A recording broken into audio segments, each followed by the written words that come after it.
বাবন, একটু সৎপাত্র কবিতাটি করবে নাকি? হ্যাঁ। করবে? হ্যাঁ। আচ্ছা, তাহলে কাছে আসো আর একটুখানি। ওকে, একটু শোনাও তো।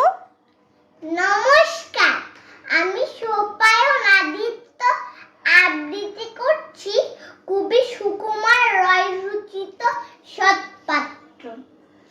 শুনতে পেলুম পোস্টে গিয়ে তোমার নাকি মেয়ের বিয়ে। গঙ্গারামকে পাত্র পেলে জানতে চাও সে কেমন ছেলে? মন্দ নয়, সে পাত্র ভালো, রং যদিও বেজায় কালো। তার উপরে মুখের গঠন অনেকটা ঠিক পেঁচার মতো। বুদ্ধি বলছে মশাই, ধুন্নি ছেলের অধ্যবসায়। 19টি বার ম্যাট্রিক এসে খাই হয় থামলো শেষে।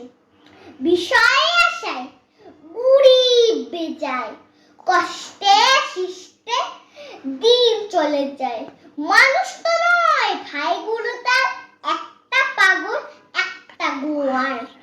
আর একটি সে তৈরি ছেলে, জাল করে নাট গেছেন জেলে। 19 টুটি তবলা বাজায়, যাত্রা দলে 5 টাকা পায়। গঙ্গারাম তো কেবল ভুগে পিলির জ্বর আর পাণ্ডু রোগী। কিন্তু তারা উচ্চ ঘর, কংসরাজের বংশধর। শ্যামলারি বনরামে কি যেন হয় গঙ্গারামে। যা হোক, এবার পাত্র পেলে এমন কি আর মন্দ ছেলে। ধন্যবাদ।